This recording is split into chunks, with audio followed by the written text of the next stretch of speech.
throwaway account because, yeah. I don't really know where to begin, but I'll try to keep this clear and real. I, 42M, am married to my wife, 39F, let's call her Claire. We've been together for 17 years. We have one daughter together, Lena, 17F. I've basically raised her as my world. I'm one of those dads who showed up to every dance recital, packed lunches when Claire didn't feel like it, took time off work for parent-teacher meetings, just tried to be a constant. Lately though, something's been gnawing at me. You ever get that weird sensation in your gut that tells you something's not right, even if no one's saying it out loud? That's what I had for about 6 weeks straight. Claire started acting weird. Defensive. I'd ask simple questions like, "Hey, what did you and Lena do today?" and she'd bite my head off. Or give me that super vague, "We just ran errands." Lena too, she was always tight-lipped, but now it was like she was hiding something. Her phone never left her hand, and if I so much as glanced her way while she was texting, she'd flip it over like I was a criminal. I know some people are gonna say teens are like that, but this was different. I've seen Lena moody before. This wasn't moody. This was guilty. One night, I heard Claire on the phone after she thought I'd gone to bed. I couldn't make out the whole conversation, just words like "he can't know" and "I'm covering for you." I didn't want to jump to conclusions, but it made my skin crawl. I figured maybe it was another boy. Maybe Claire was helping Lena sneak around. I hated that, but I figured we'd talk it out like always. I wasn't ready for what I found out. Not by a long shot. It happened on a Sunday. I remember because I was doing laundry, which is funny in hindsight. Claire always said she'd get around to it, but somehow it ended up being my chore 90% of the time. Claire had left her phone on the kitchen counter. That in itself was rare these days. She's usually glued to it like it's life support. I wasn't trying to snoop, honestly. But a message popped up, just there, lit up on the screen. It was from someone saved as J. I wouldn't have given it a second thought if the preview hadn't read. "I miss her already. Tell her last night was perfect. You're amazing for making this happen." My blood froze. I stared at it, unsure what her meant. My first instinct was, Claire was cheating. But tell her? And last night? I opened the thread. It was not what I expected. The messages went back weeks. Jay wasn't flirting with Claire. He was thanking her. Updating her. They were orchestrating something together. And then I saw it. A photo. Lena and a man, in his car, kissing. Kissing. She looked like a child next to him. He was a full-grown adult. Beard, receding hairline, sunglasses on his head like a damn frat boy. The text under the photo from Jay said, "She says she loves me now. You were right to push her to open up." I sat down on the kitchen floor and just stared at the phone. My stomach was twisting like I'd swallowed barbed wire. Was I reading this wrong? Was this some twisted misunderstanding? I backed out of the conversation and looked through Claire's gallery. Nothing. She had deleted almost everything. But I know tech. I opened her recently deleted folder. That's where I found the selfies. Lena. Sitting on a hotel bed. In one, she was biting her lip. In another, she was wearing one of those tank tops Claire would never let her out of the house in. And there was one where the same guy, Jay, had his arm around her waist. His hand was on her hip. That's when I knew. This wasn't teenage rebellion. This wasn't some boy from school. This man was my age, and my wife was helping him sleep with our daughter. I felt sick. I wanted to throw the phone through the wall. But I didn't. I took screenshots. All of them. And emailed them to myself. Because I knew Claire was going to lie. I wanted to believe Claire was brainwashed. That somehow, someway, she'd lost her mind temporarily and could be snapped out of it. But the thing that haunted me wasn't just her. It was Lena. The next morning, Claire was already waiting for me in the kitchen, arms crossed, that fake calm look on her face. You know, the one people wear when they're about to set the house on fire and pretend it's your fault? She started with this line. We need to talk like adults, not throw around wild accusations. I didn't even sit down. I told her Lena had admitted everything. That I knew about Jay being 34, that they'd met online, that she had planned to let this slide until Lena turned 18. You know what she said? See? She trusts me. That's more than I can say about you lately. Like this was a competition.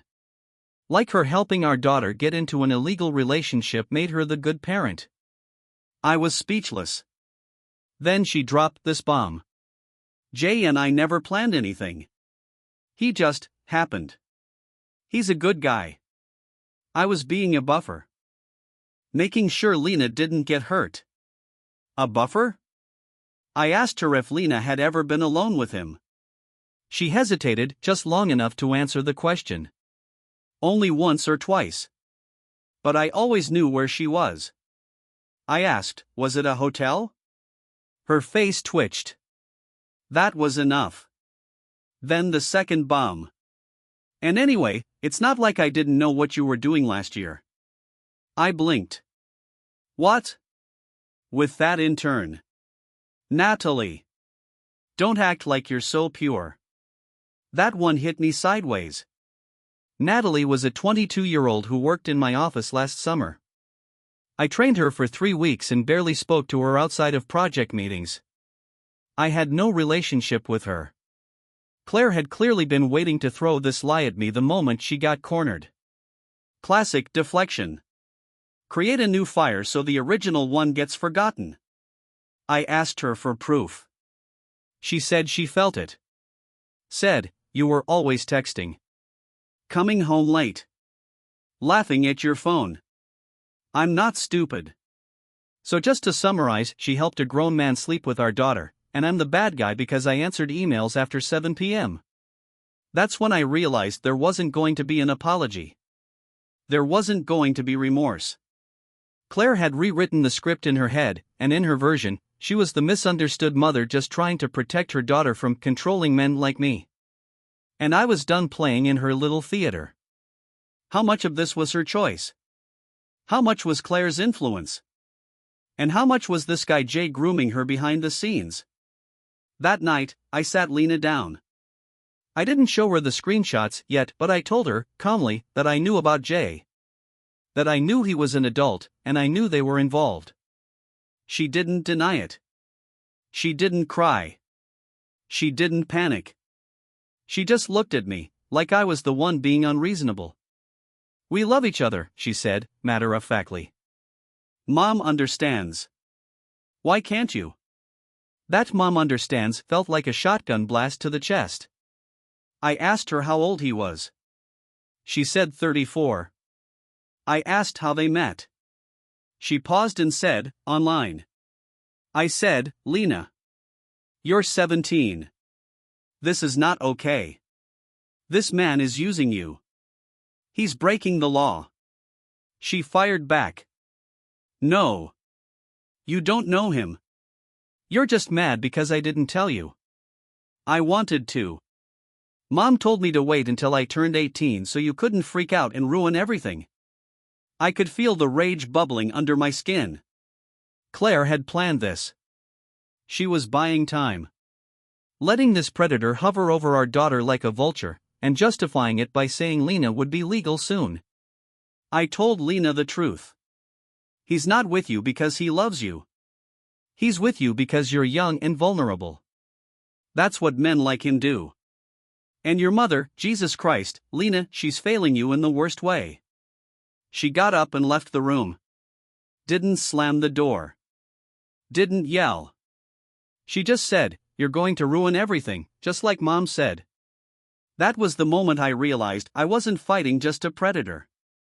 I was fighting my own family. I wasn't going to sit on this. If Claire wanted to lie, if Lena was too deep to see the danger, then it was up to me to stop this before it became something permanent. So I did what any dad in panic mode would do. I found Jay. Didn't take long. Lena had a second Instagram account, one she thought I didn't know about, but teens aren't exactly subtle with hiding things. A few posts had his username tagged. A few stories showed the side of his face, blurred or cropped, like they were trying to be slick. But metadata never lies. His name was Justin. Justin M., 34. I found his full name within half an hour, and his public LinkedIn gave me his company, job title, and even his photo. Guy looked exactly like what you'd expect: beard, tattoos just visible under his work polos, and this smug "I'm not like other guys" expression. He was an IT manager for some logistics firm about 40 minutes away. And get this, he had a daughter. 7 years old. He had a daughter and was screwing a high schooler. So I messaged him.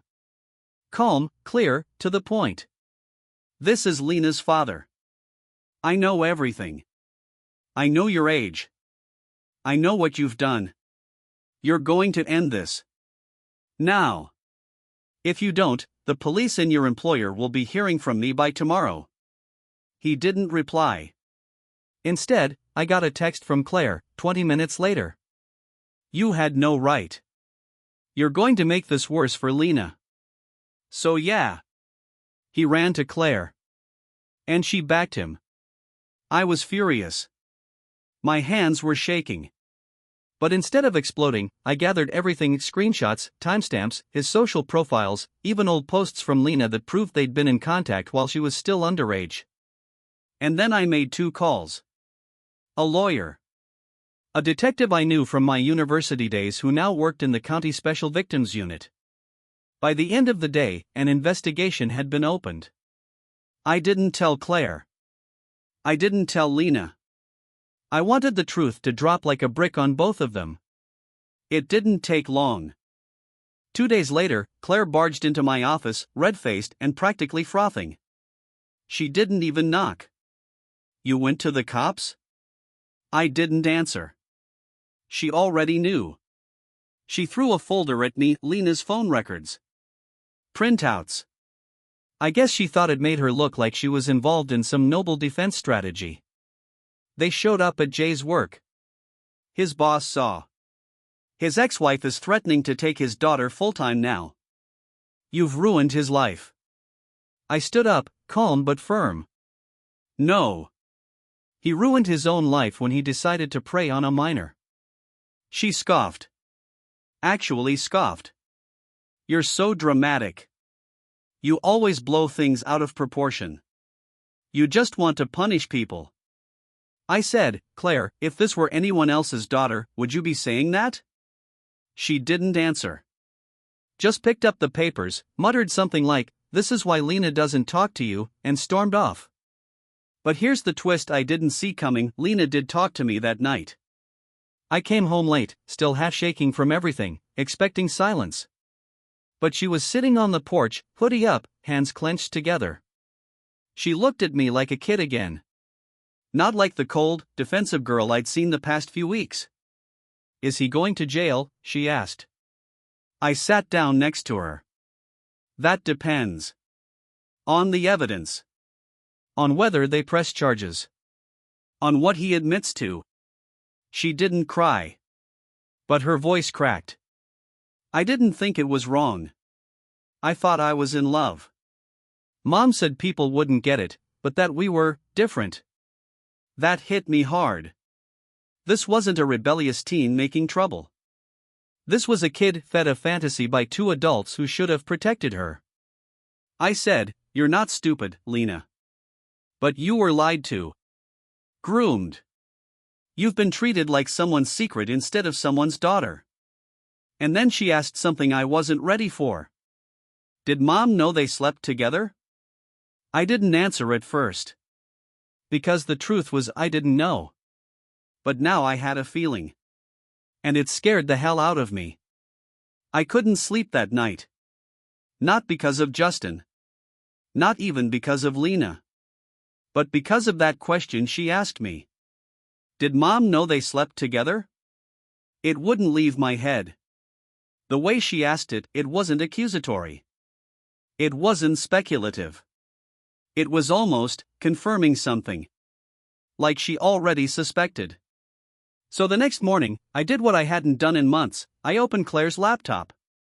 We had a family MacBook we both used for bills and emails. She hadn't cleared the browser history. Rookie mistake. I wasn't expecting anything, just paranoia. But then I found a trail that nearly made me throw the laptop across the room. 2 weeks before Lena's birthday, Claire had visited several forums, questionable ones. Stuff like age of consent laws in our state. Can a parent give permission for underage daughter to date an adult? What counts as grooming versus mentorship? It got worse. She had emails from a Gmail account I didn't recognize. But one was still logged in auto-filled password. Curiosity turned to horror when I opened it and saw the username, j.dad1979. It was Justin's account. They had been emailing. 4 months. Claire and Justin weren't just acquainted because of Lena. They were in communication frequently, personally, privately. Some messages were about Lena. Others weren't. I found one that sealed it all.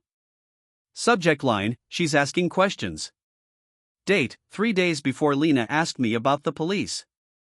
She wants to know if I ever told you about the hotel. I didn't.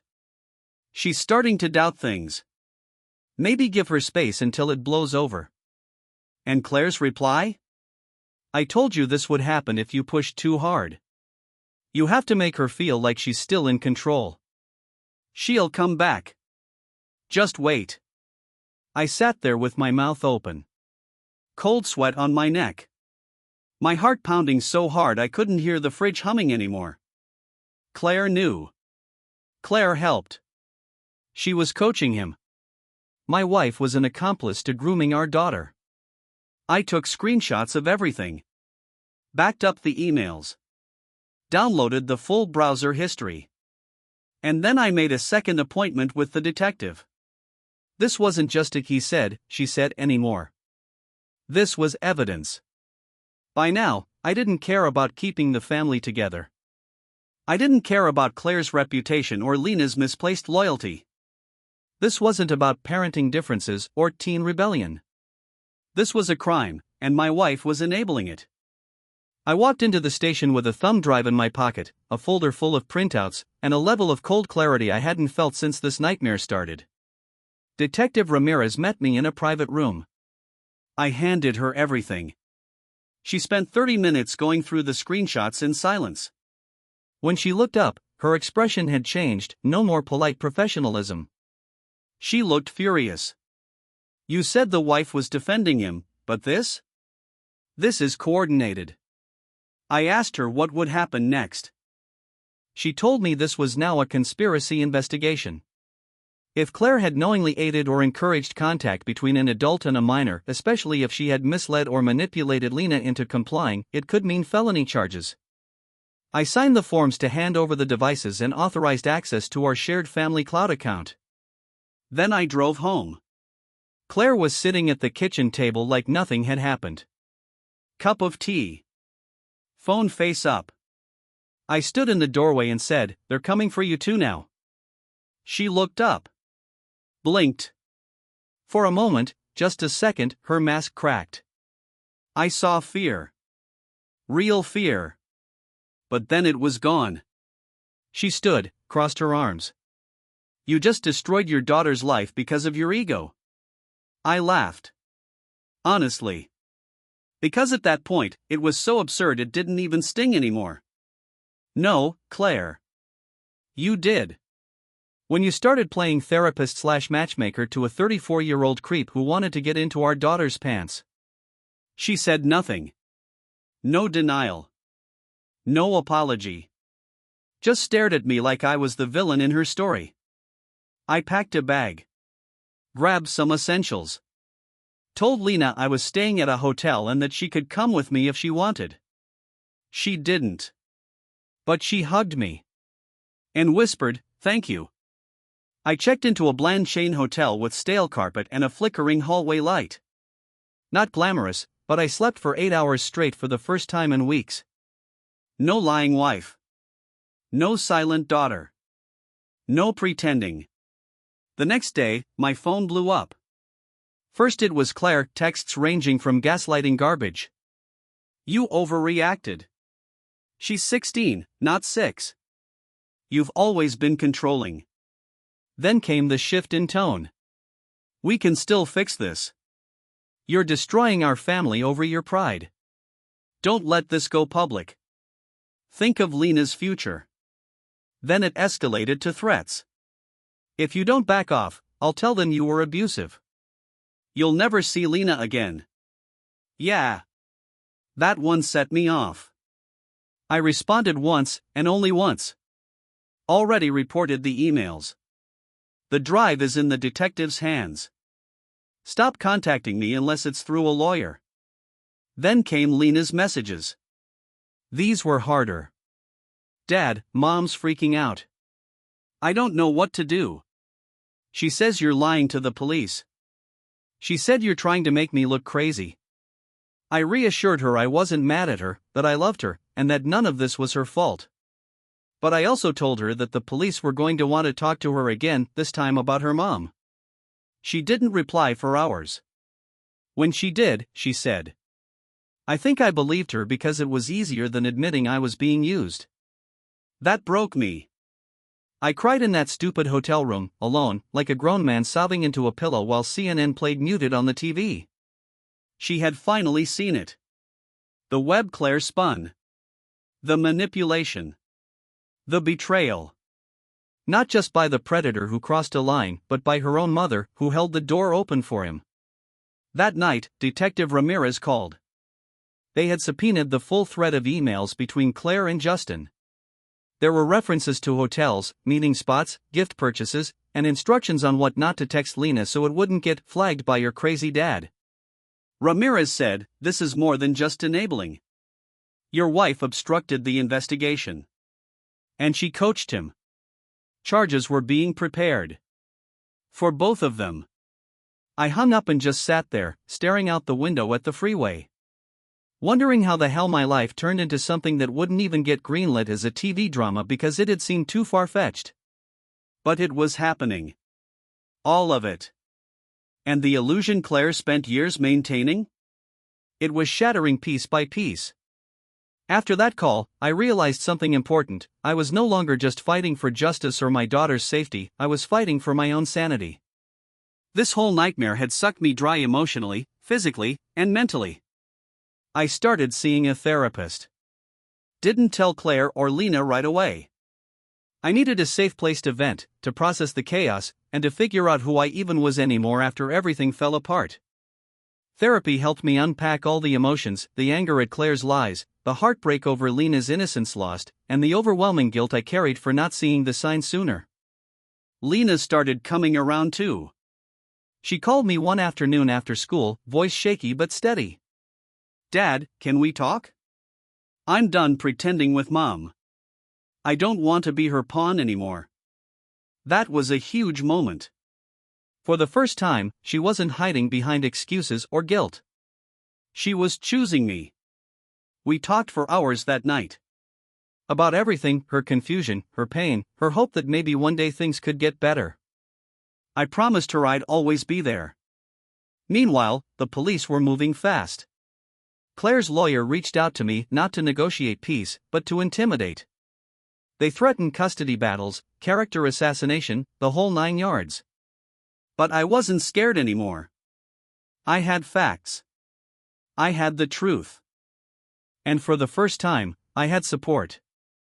Friends, family, even strangers on the internet were messaging me, telling me I wasn't alone. I was ready to fight for my daughter. For her future. So, fast forward a few weeks, and we're in the thick of it. Court dates scheduled, lawyers sharpening their knives, and the entire family drama unfolding like a bad soap opera.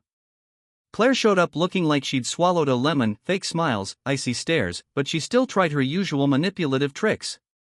She played the concerned mother role like a pro, acting like she was the victim of my so-called witch hunt. Her lawyer threw in every legal buzzword to paint me as paranoid and controlling, claiming my actions were tearing the family apart. But then came the bombshell.